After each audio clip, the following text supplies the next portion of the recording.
আগামী ৪ঠা মে পশ্চিমবঙ্গ বিধানসভা নির্বাচনের ফলাফল রয়েছে।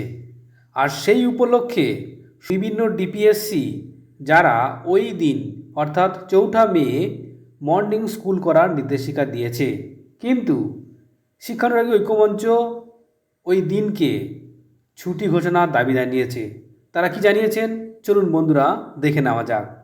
দেখুন বন্ধুরা, শিক্ষানুরাগী ঐক্যমঞ্চ যারা মাননীয় শিক্ষা সচিব, স্কুল শিক্ষা দপ্তর, মাননীয় কমিশনার অফ স্কুল এডুকেশন, মাননীয় সভাপতি পশ্চিমবঙ্গ মধ্যশিক্ষা পর্ষদ, মাননীয় সভাপতি প্রাথমিক শিক্ষা পর্ষদ, মাননীয় সভাপতি পশ্চিমবঙ্গ মাদ্রাসা শিক্ষা পর্ষদ, কি বলা হয়েছে বিষয়ে বলা হচ্ছে যে নির্বাচনী ফলাফল ঘোষণার দিন শিক্ষা প্রতিষ্ঠানগুলি ছুটির আবেদন।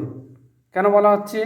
কারণ জানানো হচ্ছে যে ওই আগামী ৪ মে বিধানসভা নির্বাচনের ফলাফল ঘোষণা হবে।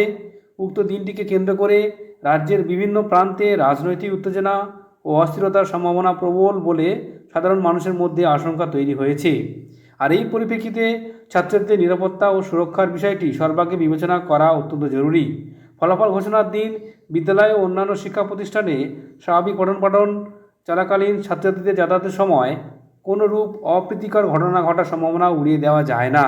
অতএব বর্তমান পরিস্থিতি বিবেচনা করে আমরা আবেদন জানাচ্ছি যে আগামী 4 মে তারিখে রাজ্যের সমস্ত শিক্ষা প্রতিষ্ঠানগুলিতে ছুটি ঘোষণা করার জন্য প্রয়োজনীয় ব্যবস্থা গ্রহণ করা হোক। এতে শিক্ষা প্রতিষ্ঠানের সঙ্গে যুক্ত সবার নিরাপত্তা নিশ্চিত করা সম্ভব হবে। এই জন্য দেখুন, কিঙ্কর অধিকারী শিক্ষানুরাগী ঐক্যমঞ্চের সাধারণ সম্পাদক, তিনি এই দাবি জানিয়েছেন। এখন দেখার বিষয় শিক্ষানুরাগী ঐক্যমঞ্চের এই দাবি মানেন কিনা।